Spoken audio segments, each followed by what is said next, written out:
Don't ever show your face again. You're dead to us, my mom screamed over the phone after I told her I wasn't paying the $95,000 my brother needed for his latest business venture. I just said, understood, and hung up. A few hours later, the call started. Missed calls, frantic texts, voicemails. Suddenly, I was the villain. Hey Reddit, I'm Marco. I'm 30 years old, and for the last 8 years, I've basically been a walking chase bank for 3 fully grown adults. My parents and my brother. But not anymore. So grab some popcorn because this one's a slow-motion train wreck, with karma hitting all the right notes in the end. It all started when I was 22. Fresh out of a cybersecurity boot camp, finally landed my first real job, pulling in $58,000 a year. It felt like I was finally on my way.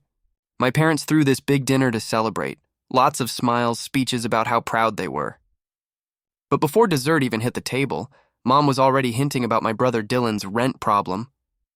Now Dylan. He's always been a piece of work. The kind of guy who believes regular jobs are a scam and that he's destined for greatness. When he says unfairly fired, what he really means is he showed up high and got caught stealing from the register. Third job that year, by the way. He's 27 now, and honestly, I don't think he's ever kept a job for longer than 4 months. For years, he's lived rent-free in a condo with my parents. The same condo I've been paying for since 2019. And then there's Carol and Dennis, my parents. Mom used to run a dental office until she decided at 51 that she was burnt out. No backup plan. No retirement savings. Dad was in insurance sales but decided to take early retirement at 54 because he wanted to enjoy life while he's still young. Both perfectly healthy, perfectly capable of working, but totally fine with letting their son pay for their early retirement lifestyle. Yeah, I know. Sounds ridiculous, and it is. But I let it happen. Fast forward to now, I'm making $115,000 a year as a senior security analyst. It should be good money. But for the last 5 years, I've been living in the same tiny 600-square-foot apartment because almost every extra dollar I earn goes straight into keeping them comfortable. Here's what that looked like as of late 2024. Their condo in Phoenix, $20,800 a month, all under my name. Utilities, around $200. Dad's car insurance, $180. The family phone plan, $240. And then there's the joint credit card I was dumb enough to open 5 years ago. Mom treats it like a magic money tree, about $2,000 a month on average. DoorDash 3 times a week, Lululemon shopping sprees, premium cable, Dylan's vape supplies, and whatever gaming subscriptions he's into that month. And don't even get me started on Dylan's entrepreneurial ventures. First, it was day trading. He needed $8,000 for some exclusive course taught by a YouTube guru with a Lamborghini. He blew it all in 3 months, trading penny stocks while high. Then came crypto. Then NFTs. You name the scam, he's tried it. Over 8 years, I've handed them a total of about $342,000. Not loans, gifts. As in, money I'll never see again. Here's how it breaks down. Dylan's failed business ventures, $67,000. The condo, 5 years at $2,800 a month, plus the deposit and first month's rent. That's about $173,600. Credit card debt I paid off for them? $37,000. And then all the extras, car insurance, phone bills, utilities, streaming, emergencies, repairs, medical bills, you name it.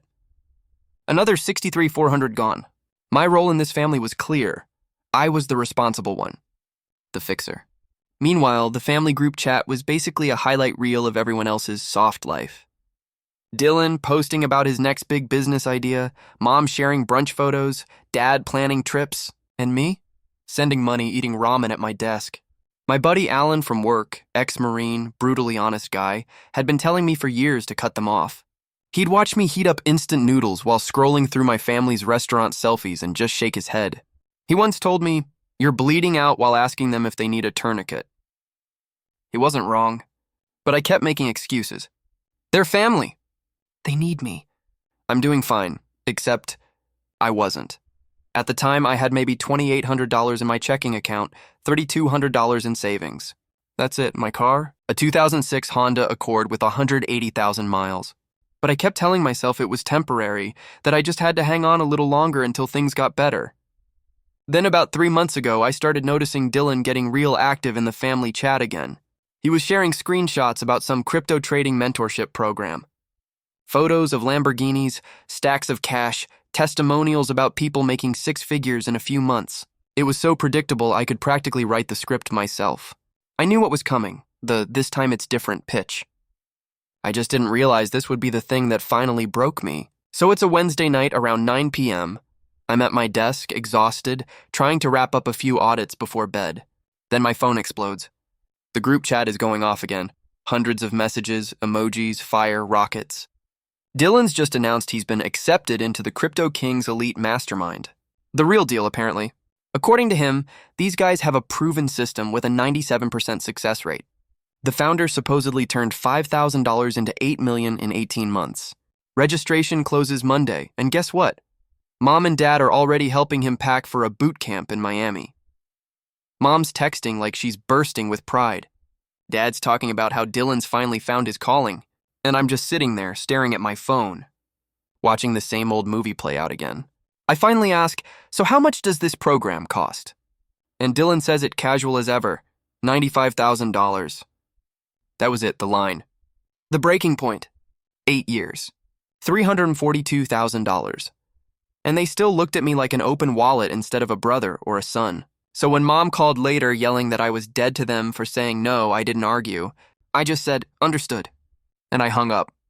Because for the first time in my life, I meant it. I just sat there staring at my phone.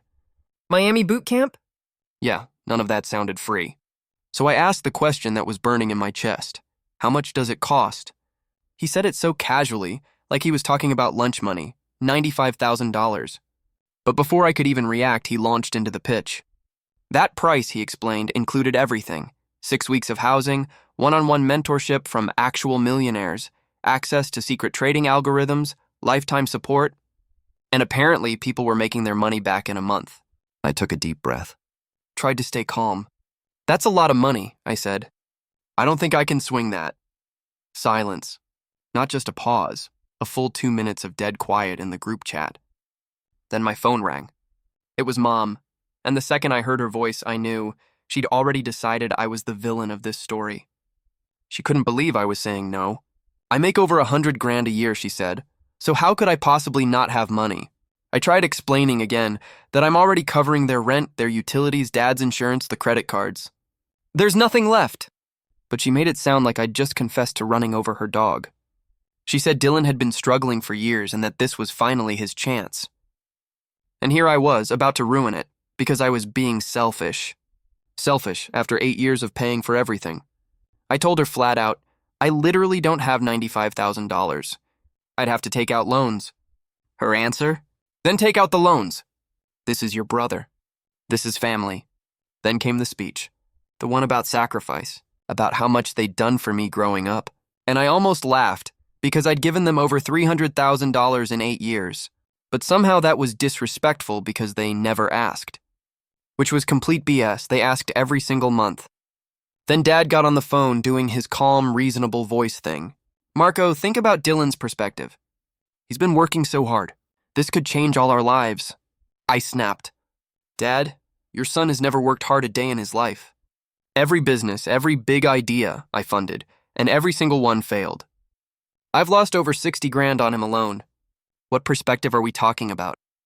He just said, you fail until you succeed. That's how it works. Not on my dime, I told him. I'm sorry. Then came the explosion.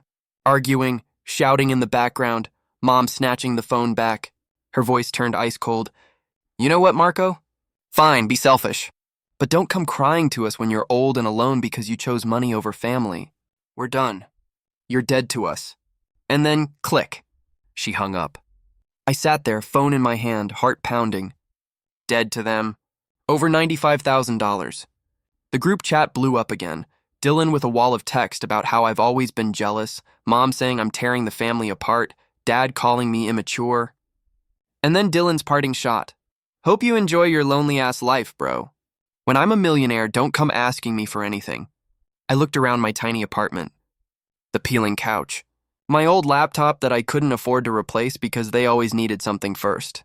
I'd spent 8 years putting their comfort above my own, and now I was the selfish one. I sat there for a long time. Then I said quietly, all right then. Let's see how that works out. And I hung up. Didn't sleep that night. Couldn't, but the next morning something in me had shifted. It still hurt, but it felt clean, like I'd finally cut out something that had been poisoning me for years. I opened my laptop, made a new spreadsheet titled Financial Documentation, and started digging through 8 years of receipts, every rent payment, every Venmo, every favor disguised as just this one time. By 4 a.m., and it was all there, $342,000. 8 years of keeping them afloat while I drowned. Charts, graphs, the whole story in numbers. Then I did something I should have done long ago. I Googled financial abuse family. And there it was. Word for word, my life. Guilt, manipulation, emotional blackmail. It even had a name, financial exploitation. Alan had been right. I'd been bleeding out while asking them if they needed more blood. At 7 a.m., I texted him, "Remember when you told me to cut them off?" He replied in seconds, "What's the move?" I typed back 2 words, "Scorched earth." When the property office opened at 8, I called and gave 30 days notice on the condo. There was a fee, $5,600. After $173,000 in rent, it felt like pocket change. Next came the credit cards, canceled, paid off. Phone plan, cut. Car insurance, removed. Every subscription, every shared account, gone. By noon, every single tie, every financial string was severed. And for the first time in 8 years, I could actually breathe. Then at 2 p.m., my phone started buzzing. Mom was calling. And I knew the fallout had begun. I put my phone on silent and kept talking, pretending nothing was happening. But it kept buzzing 7 times in 10 minutes. Mom, Dad, Dylan. Mom again. Then the texts started pouring in, one after another. Mom said the credit card wasn't working and demanded I fix it right now. Dylan wanted to know what I did to his phone. Dad was trying to play peacemaker, saying Mom was upset and I should call her back. I just sat there watching them scramble, and yeah, I'll admit it, a part of me enjoyed it. Watching them panic after years of being the ones in control felt poetic. By 4 o'clock, things started escalating. Mom said the property management office called about the lease cancellation, ordering me to call her immediately because this wasn't funny. Dylan asked if I was really going to be this petty over money. Dad said it had gone too far and we needed to talk like adults. At 5:30, Alan stopped by my desk. He saw my phone lighting up nonstop, shaking like it was possessed. "Families realizing the gravy train's gone dry?" he asked with a smirk. I just grinned. "Yep." He laughed and said, "Drinks after work." So we did. We clinked glasses to boundaries and freedom. My phone sat face down on the bar, still vibrating like it was alive. 34 missed calls, 67 unread texts. Alan looked at me and said, "They big mad." I scrolled through the messages. Mom had moved from fury to full victim mode. She couldn't believe I was doing this to my own mother after everything they'd done for me. Dylan said Mom was crying because of me, called me a selfish a-hole. Dad said she was having a breakdown and that I'd gone too far. Then my Aunt Pamela texted, asking what was happening. Mom had called her sobbing, saying I'd cut them off completely. I told Pamela to ask Mom why I did it, to ask how much I'd given them over the last 8 years, to ask what she said when I couldn't give her 95 grand. At 7, my phone rang again. Unknown number. Phoenix area code. "Hi, this is Officer John with Phoenix PD. We're following up on a welfare check request. Your mother called. She's worried about your well-being." I just closed my eyes. Unbelievable. I told him I was fine, having a drink with a friend, not in any danger. Explained that my mother called in a welfare check because I stopped giving her money. There was a long pause, then he said, "That's quite a situation. Sounds like you're making a healthy choice for yourself." He said he'd mark me as safe and let her know. Alan stared at me. "Did your mom just call the cops on you?" "Yep," I said. "Dude, your family's psychotic." But it wasn't over. Not even close. At 8, the extended family group chat exploded. Mom sent a long message claiming I'd had some kind of breakdown, that I'd canceled their housing, shut off their phones, refused help, and wasn't answering anyone. Cousins, uncles, aunts, everyone chimed in, worried. Then Aunt Pamela asked the one question that froze the whole chat. "Is it true you told him he was dead to you because he wouldn't give you money?" Silence. Finally, Mom replied that Pamela didn't understand the full situation, that I'd been acting strange and they were just worried about me. I'd had enough. I opened the chat and typed one message. They asked for $95,000 for another one of Dylan's schemes. I said no because I've already given them $342,000 over 8 years and have almost nothing saved. Mom told me I was dead to them, so I took her at her word and stopped paying their bills. No breakdown, Just boundaries. Then I attached the PDF. 8 years of receipts, every transaction, every cent. Hit send. Left the group. My phone went nuclear after that. Calls, texts, DMs. I blocked them all. Mom, Dad, Dylan, every number that came in. One by one until silence. Alan looked at me and said, "So, what's next?" "You're finally free," I smiled. "Yeah, finally." When I got home, I opened my banking app. Checking 1847, savings $3,200. Not much, but it was mine. And for the first time in years, it was going to grow instead of vanish. I opened a new spreadsheet. Financial goals. Emergency fund by April. New laptop by February. Down payment savings by the end of 2026. For the first time in 8 years, I wasn't surviving for someone else. I was planning my future. That night, I slept like a kid who'd finally woken up from a nightmare. The next morning, I made coffee and checked my phone. 17 new messages from unknown numbers. Blocked them all without reading. I already knew what they were. At work, my boss Angela stopped me in the hall. "Hey, did your mom call here yesterday?" Apparently, Mom had phoned the main office, told reception she was my mother, and said it was an emergency about my mental health. I just sighed. Explained everything. Angela asked if I was okay. "I'm better than I've been in years," I said, and I meant it. At lunch, another unknown number called. I ignored it. Voicemail from Aunt Pamela. She'd seen what I sent, said she had no idea about any of it, but Mom was claiming I'd doctored the records. I deleted the voicemail. Then, around 3, building security called my desk. There was someone in the lobby asking for me. Dylan. When security called to say Dylan was downstairs asking for me, I didn't even hesitate. "Tell him I can't see him. I'm in meetings," I said. 5 minutes later, they called back. He'd left, but not before saying, "This isn't over." Alan overheard and looked at me. "That's a threat, man. Start documenting everything." He was right. I had to start protecting myself. When I got home that evening, something felt wrong. The hallway was quiet, too quiet. Then I saw it, my apartment door. It wasn't broken, just slightly open. My stomach dropped. I froze, backed away, and called 911. The cops arrived in 12 minutes. They cleared the place. Nothing was missing, but someone had definitely been inside. My laptop was open, papers scattered across the desk, drawers half pulled. It was like someone had been searching for something, or trying to send a message. When the officer asked if I had any idea who might have done it, I didn't even need to think. My brother showed up at my job earlier, made threats after I cut off their money. He nodded, told me to document everything and maybe think about getting a restraining order. When they left, I called my landlord to change the locks first thing tomorrow morning. Then I called Alan. "They broke into my place." "Jesus, Marco," he said. "Document everything. Get that restraining order yesterday." He was right again. I could feel it in my gut. This wasn't going to stop. Desperate people do desperate things.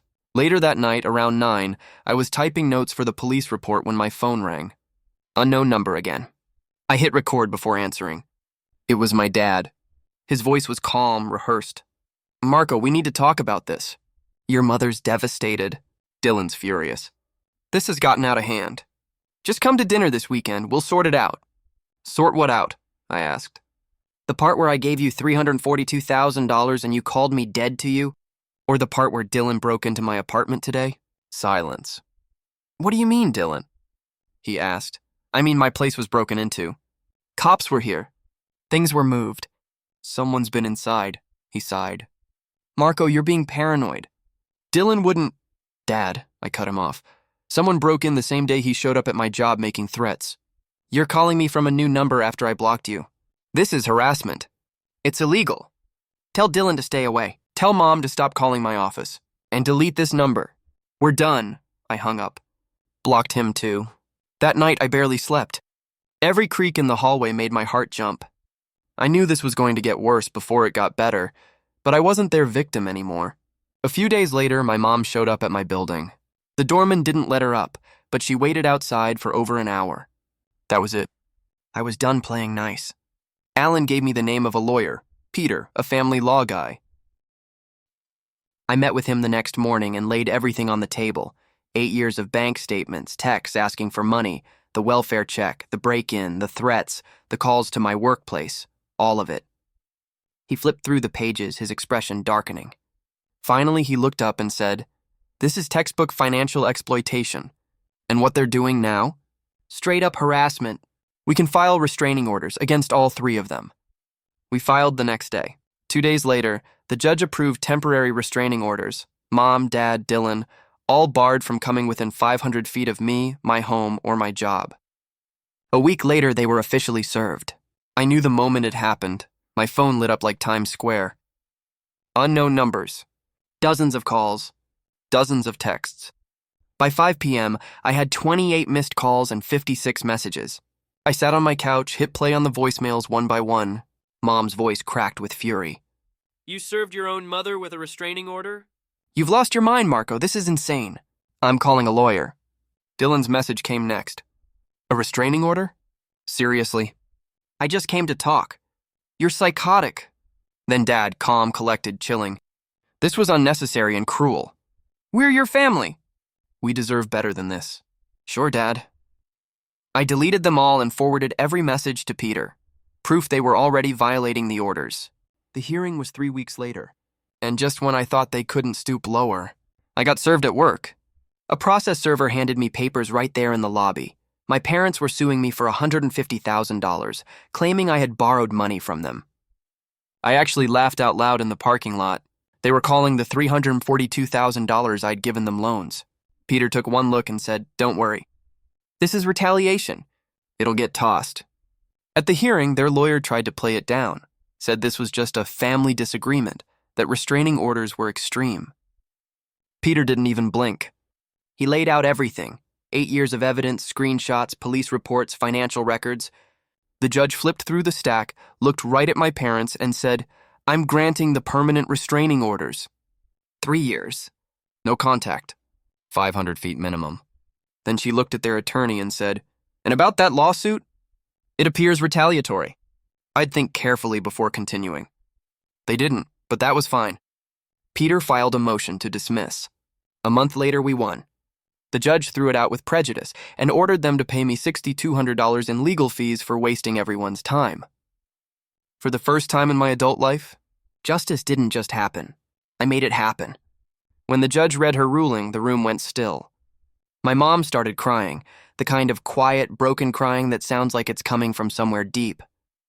My dad just sat there hollow-eyed like someone had knocked the wind out of him. Dylan couldn't even look up.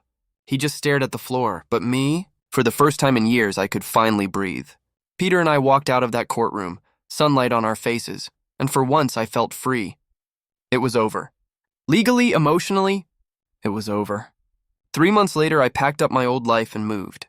New apartment, 2 bedrooms, floor-to-ceiling windows, a little gym downstairs, $18.50 a month and worth every single penny. I'd managed to save $18,000 since cutting them off. For the first time in forever, I had an emergency fund, investments, a life that actually felt like mine. Alan helped me move in. We ordered takeout, played PlayStation on the floor of my half-unpacked living room, and just laughed. I'd even started seeing someone, Allison. She was a nurse, sharp, funny, grounded. On our 3rd date, I told her everything. The family mess, the restraining orders, all of it. She didn't flinch. Just smiled and said, "Good for you." Setting boundaries takes guts. Things were finally normal. Quiet, peaceful, until one Saturday in May when my Aunt Pamela called.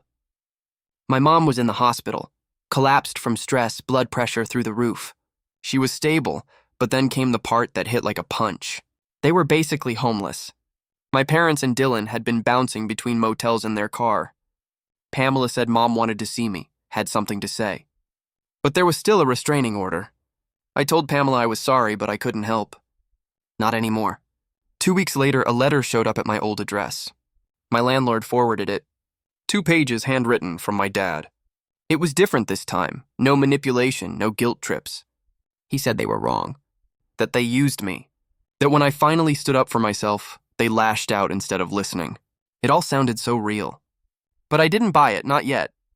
I snapped a photo and sent it to Peter. He said it was a violation of the restraining order, but whether to act on it was up to me. I told him to just document it. Then, 2 days later, I found an email from Dylan in an old inbox I barely check anymore. Subject line, "Please read." He said he didn't blame me for hating him. That he'd been a leech, a user. That the crypto nonsense, the schemes, everything had been stupid.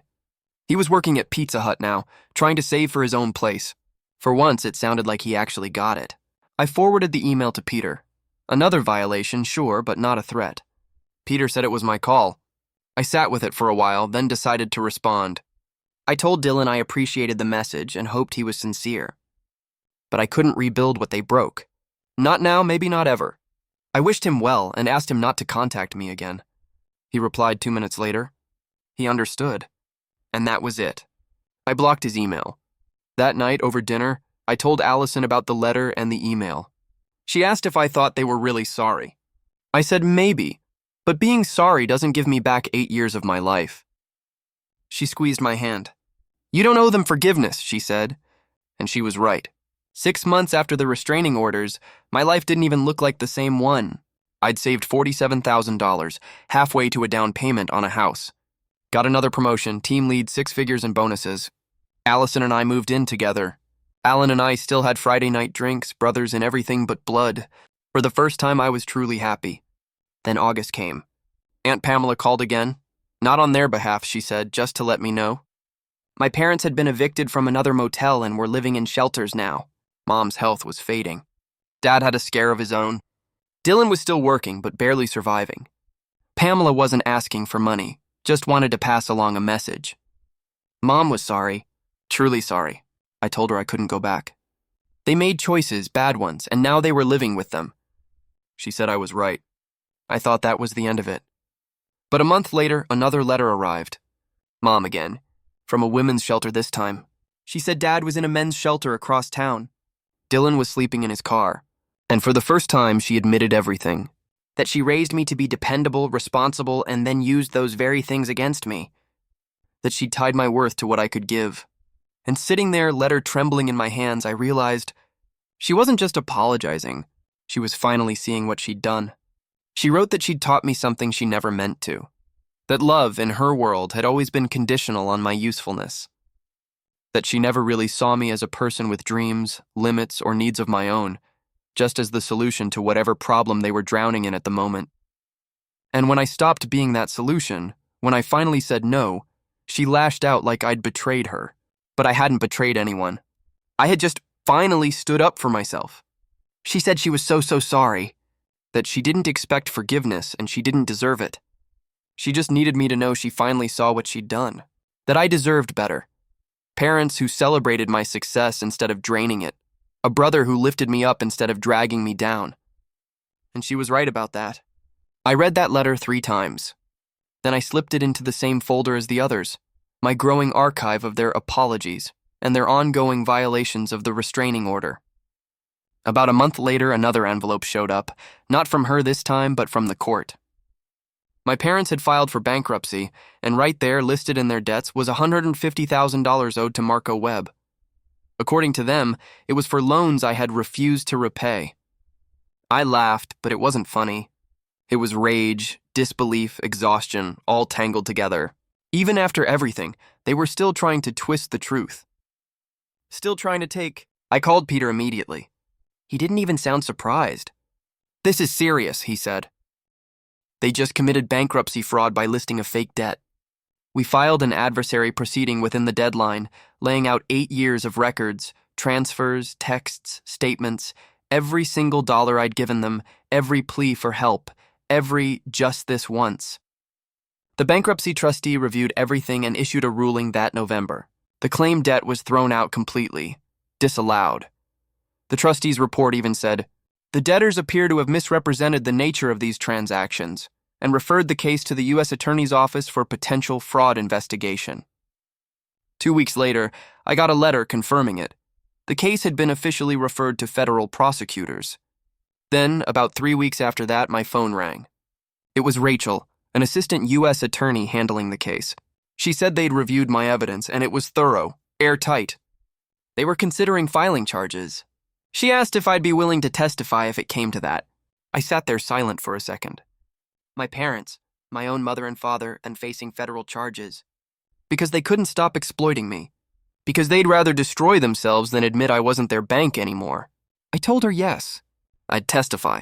The charges were filed in late December. Aunt Pamela called soon after, her voice low, heavy. She said Mom was wrecked, couldn't believe it had come to this. And all I could think was, she did this to herself. A trial date was set for March, but in early February, their public defender reached out to Peter. They wanted to plead guilty. Take a deal. Part of the plea process involved a victim impact statement, and Peter asked if I wanted to write one. I said yes, and I didn't hold back. 3 pages, raw, honest, unfiltered. I wrote about the $342,000 I'd given them over 8 years, the opportunities I'd missed because of it, the toll on my mental health, the therapy I'd needed just to untangle the guilt, the fear I felt when they broke into my home, the humiliation of them calling my job, the betrayal of that lawsuit, and finally the audacity of them trying to fake a debt in bankruptcy court. I ended it like this. I don't want them to go to prison. I just want them to understand that you can't abuse someone for years and expect no repercussions. I want them to understand that I was a person, not an ATM. The sentencing hearing was in late February. I didn't go. Didn't want to see them again. Peter went for me and called afterward. They'd both pled guilty, 1 count of bankruptcy fraud each.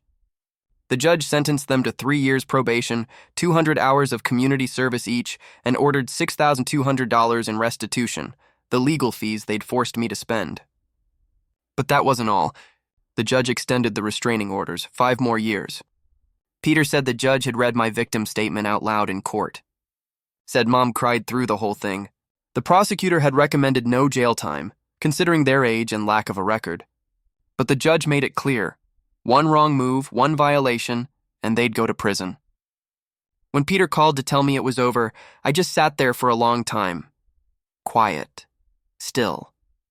When Allison got home from work, she found me sitting on the couch, staring out the window. "Marco," she asked softly, "are you okay?" I took a deep breath. "Yeah," I said. "It's over. They pled guilty, got probation, restitution. The restraining orders were extended. I'm finally free." She smiled, eyes warm. "Then we should celebrate that." And we did. I took her out to dinner. We ate, drank, laughed. For the first time in years, I didn't feel haunted or guilty or angry. I just felt alive. The past was finally behind me. And if you've made it this far, if you've felt every twist and turn of this story, hit that hype button. Because it tells YouTube this one deserves to blow up. And there are even wilder stories still to come,